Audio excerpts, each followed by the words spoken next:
Good afternoon, I'm Kelly. And I'm Donathan. And we are Craving Cinematics. Well, last night, Donathan and I got the chance to sit down on the couch and relax a little bit and watch a Mollywood film called Bangalore Days. Yep. And it was a lot of fun to watch. Mm-hmm. I enjoyed it. For me, the beginning was a little bit slow. I was drifting in and out of it somewhat. It took a little bit of time to build up to the movie, I guess is what I'm trying to say. But I feel that once it got there, the interaction between the three stars was really good. And I really enjoyed it. And I ended up actually falling in love with this movie at the end. I loved the last hour of it. Was really, really, really good. It was a sweet movie. What'd you think? Yeah, I agree. I loved it, especially towards the end. Kelly's right. It's a little slow in the beginning because it's a little difficult to see where it's going. We know that's being narrated to a certain extent. But for me, it wasn't really the pace of the movie in the beginning that I had a hard time getting used to. And this just because of me, I'm old and I'm slow, is the speed of the language. Oh, wow.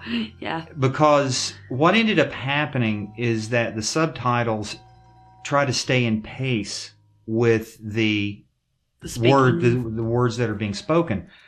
So for someone my age, it was kind of difficult in the beginning to actually read that fast and to keep up with the pace of the movie. And I think that was one of the things that, for me, felt that it was going a little slow. Yeah, maybe so. Even though the speech was very fast, and he's right. The subtitles, there were some parts of it. The subtitles were just like blink, and then they were gone. And it was like, whoa, what'd they say?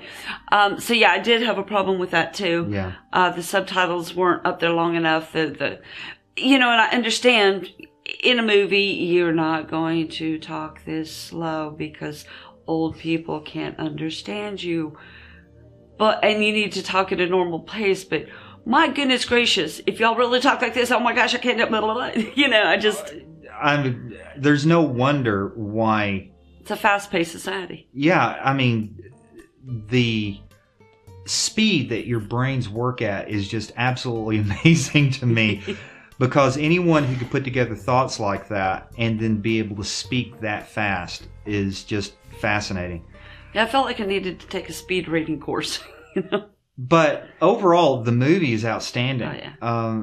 Especially, you mentioned the three characters is the Aju, Kuttan, and Divya. These three characters are absolutely adorable. And of course, you've got your contrast between Kuttan and Aju being the rebel. Yes. With Kuttan being the straight-laced guy, very faithful in his religion, and also being very intelligent. Now, Aju is very intelligent, just in a different way. All three of them are, but they end up getting put into situations that they weren't really counting on. But all three of them have a dream, and that's Bangalore, living in Bangalore. So overall, which, by the way, I can see why. Yeah, it's gorgeous. It's beautiful. But for me, the movie really didn't come to fruition until the twist came. That blew my mind. Oh yeah, because Divya ends up marrying a guy Das, and you really don't know who he is. He comes off as a jerk. Very just work-oriented, doesn't care about family. He's isolated.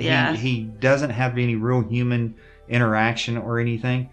And then you have Aju trying, and he's a mechanic, and he was a racer that had got banned for a year, disciplinary action, is wanting to get back into racing. And he joined this group called the Storm Riders, which is a great group, by the way.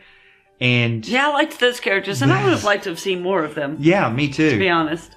But they always looked up to this guy named Shiva. and all right, who is this guy? And nobody could ever beat Shiva.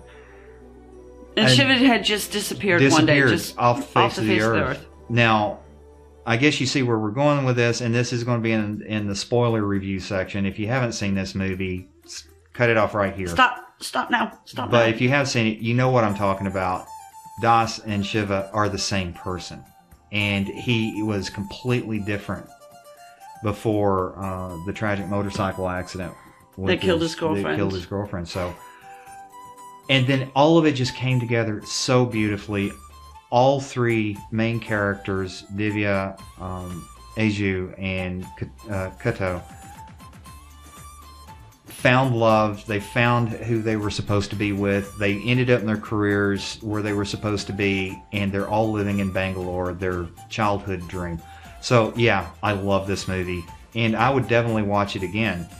Given a few months, go back and say, hey, let's just watch Bangalore Days one more time. It's a great movie. What I liked about it, I really liked the way Divya was trying to help her two cousins, and her husband, who happened to be Das, Shiva, heal and move on and get past some of the hurdles that they had to get past. But she did it in such a gentle, kind of quiet, loving way. But I think because of the gentle, she could have been forceful and said, you can go do this. Well, she kind of did. She had reached her limit. She did, but it was still gentle. Yeah. To me.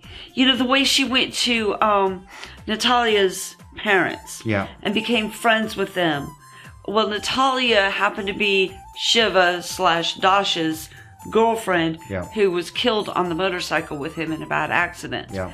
And, she made friends with them, but then finally she told them who she was. And then she brought Das / Shiva to heal, to mend that relationship. And it was so nice the way it was done. Right. And something else I really admire the character for is that she was actually presented with the documents to get a divorce from Das, because everyone believed that he was cheating on her.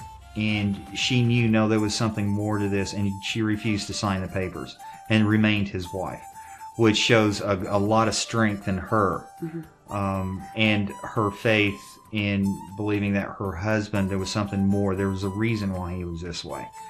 But at the same time, she kept her distance, and I love the fact that he would start doing little things for her, getting her favorite drink, and making her breakfast with the smiley face.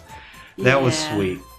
That was sweet. Yeah, the movie's great. If you haven't seen it, it was a real, the characters were real. Yeah, exactly. And more, I noticed the difference between Bollywood and Mollywood here, is that they took some, maybe lower class characters in the form of Aju, and not that he was dumb or anything, but he quit school. He was living on the streets. He was a hoodlum for a while. Spray paint.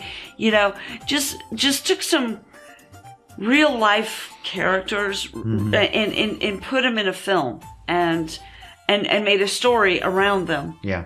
And that I haven't really seen in Bollywood. The characters in Bollywood are just all great.